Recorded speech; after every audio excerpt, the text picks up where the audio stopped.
भारताची माणसं प्रत्येक पर्यटन स्थळावर तुमची सुरक्षा व्यवस्था आहे कुठे? आदिती तेरंगा तुमच्या मागचे जे झेड सुरक्षा आहे ना मंत्र्यांच्या मागची ती कमी करा आणि सामान्य लोकांना सुरक्षा द्या. प्रत्येक माणसाला सुरक्षा ही मिळालीच पाहिजे. का आम्ही आमच्या देशात भिवून बघायचं? का भिवून जायचं? का आमच्या हातात हे नाहीये? आम्हालाही कायदा सुव्यवस्था कळते का? कोणी संरक्षण मंत्री नाहीये तिथं बघायला? स्वतः प्रत्येक जण बघतायत मला खुर्ची पाहिजे, मला सत्ता पाहिजे, मला पैसा पाहिजे का? आणि आमच्या दारी येतात भीक बघायला मताची. राज्य मताची किंमत राहिली आहे कुठे? तुम्ही ईव्हीएम मध्ये घोटाळे करता, तुम्ही खुर्ची पाडता, तुम्ही राज्यात तुम्ही सरकार बदलून टाकता. आमची मतं राहिलीत कुठे? आमची माणसं राहिलीत कुठे? आणि आमच्या माणसाची जीवाची किंमत राहिली आहे कुठे?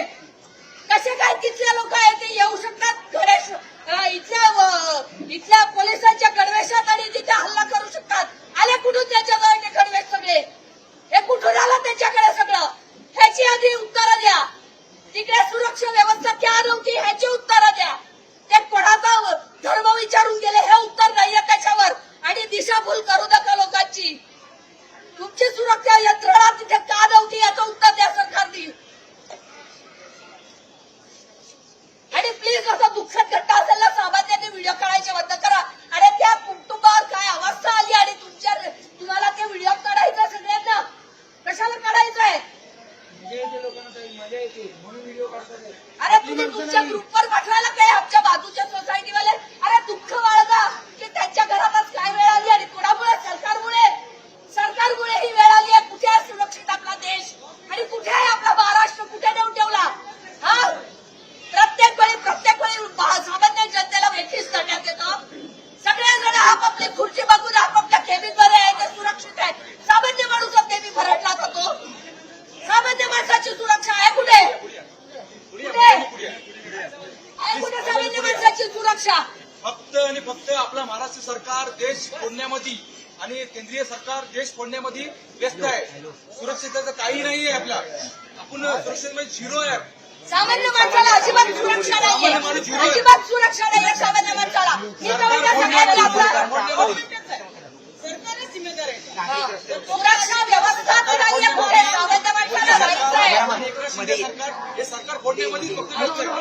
अरे आम्हाला खुर्ची पाहिजे, आम्हाला हे पाहिजे, हे सगळीकडे चालू आहे. माणसाची सुरक्षा आहे कुठे? सुरक्षा आहे कुठे माणसाची? सगळ्यांनी उघडा. एवढे सगळे जेवढे व्हिडिओ काढत होते ना कोणाला पाहिजे. काय गरज काय आहे तुम्हाला? आता मला सांगा तुम्ही उठावून फिरायला जाणार नाही का?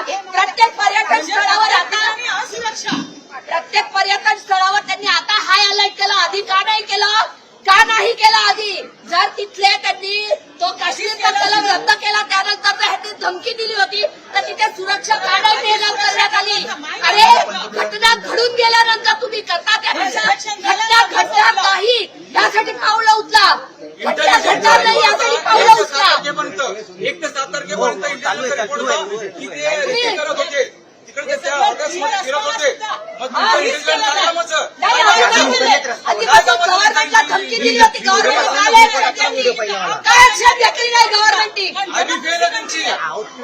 तुम्हाला सगळं पैसा हवा आहे. सगळीकडे पैसा. आधी पुलवामाचा झाला आता पहलगामचा झाला. स्पॉटवरती सामान्य माणसाने काय कुठे जायचंच नाही. तुमचा आर्मीवाला उपस्थित नव्हता. काय मग फेल्युअर सरकार आहे की कोण?